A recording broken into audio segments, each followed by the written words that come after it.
Let's talk about a workforce in America that is absolutely essential, working 24/7. But here's the catch, it's almost entirely unpaid. And the people in it? They're paying a huge, lifelong price.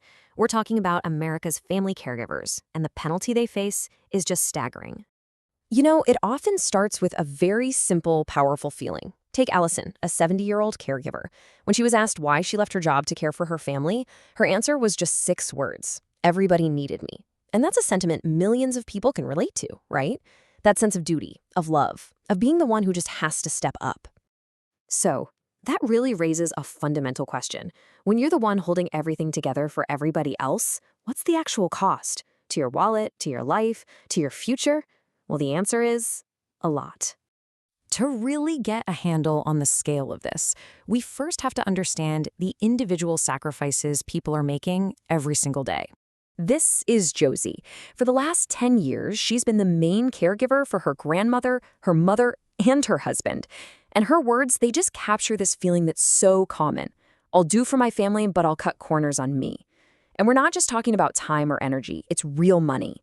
On average, caregivers spend over $7,200 a year out of their own pockets on care costs. Like Josie says, they cut corners on themselves to provide for the people they love. So let's take Josie's story and just zoom way out. Because when you multiply her experience across the whole country, you realize this isn't just a personal family issue. It's a massive, invisible economic force. And the numbers, honestly, are just mind-boggling. First, let's talk about the number of people. We're looking at 59 million Americans providing unpaid care for an adult loved one. That's more than 1 in every 5 adults in the country. And the time they put in? An absolutely staggering 49.5 billion hours of care every single year. So what's all that unpaid work actually worth? Well, if you had to put a price tag on it, the total comes out to an almost unbelievable $1.01 trillion. And yes, that's trillion with a T, annually. So here's the crucial point. This trillion-dollar contribution isn't some nice little bonus. It is the absolute foundation of our long-term care system. It's basically a hidden subsidy from nearly 60 million family members. If they all stopped tomorrow, the entire system would face a catastrophic crisis. So why? Why does this massive burden fall on families in the first place? Well, it's because our system itself just wasn't really designed for the world we live in today. Unlike a lot of other developed nations, the United States just doesn't have a universal, comprehensive system for long-term care. There's no single program that covers everyone when they need it. Instead, what we have is a patchwork. Families have to try and piece together support from all these different places. Medicaid, but only if you qualify, and it has strict limits. Maybe some local community agencies. Private insurance, if you can even afford it. And when all of that falls short, the final piece holding it all together is the family. And another big piece of the problem comes from Social Security. See, the system was designed way back in the 1930s for a very different kind of American family. But as you can see here, family structures have changed dramatically since then, and the system just hasn't kept up. This leaves a huge number of women who are still disproportionately the caregivers without those traditional spousal benefits the system was built on. And this leads us directly to a long-term financial trap. Let's call it the retirement penalty. It's how the act of caring for a loved one today can directly sabotage your own financial security for decades. It all comes down to how Social Security benefits get calculated. It's actually pretty simple. They look at your entire work history, pick your 35 highest earning years, average them all together, and that average determines how big your check is in retirement. Sounds straightforward, right?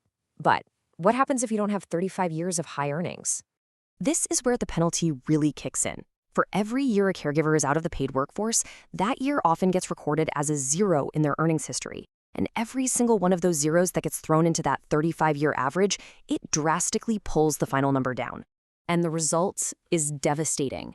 Just look at this chart. It shows the poverty rate for people over 65. Look at that difference. For unmarried women, many of whom have spent years as caregivers, the poverty rate is nearly 4 times higher than for married folks. This is the real-world impact of that caregiving penalty. In fact, some studies show that women who leave the workforce to provide care can lose up to 20% of their total Social Security benefits. Think about that. A full fifth of their retirement security just gone. So the problem is clear. The personal cost is huge, the economic value is enormous, and the system itself creates this long-term penalty. But there are policy ideas out there designed to fix this. So let's look at a path forward. How do we stop punishing people for doing the absolutely essential work of caring for their families? Well, the leading idea revolves around something called a caregiver credit. The concept is really simple. A Social Security caregiver credit is basically a policy that would go into a caregiver's earnings record, and instead of putting a big fat zero for a year they spent providing care, it would add a credit. This would stop those 0 years from dragging down their lifetime average. So how would this actually work? Well, there are two main approaches being talked about. The first is the drop out year model. It's pretty simple. It would just ignore some of those 0 earning years when they do the final math. The second is the earnings credit model, which is a bit different.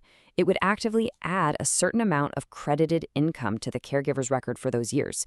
They work differently, but they're both aiming to solve the exact same problem. And this isn't some radical, untested idea. Caregiver credits are a standard, common-sense feature in the retirement systems of many other developed countries all over the world, like the UK, Sweden, and Germany. Which brings us to a final thought. Really think about it. Without someone at home caring for a child or a spouse or an aging parent, millions of other people couldn't go to their jobs. Caregiving truly is the work that makes all other work possible. So the question all this leaves us with is, isn't it finally time our system started valuing it that way?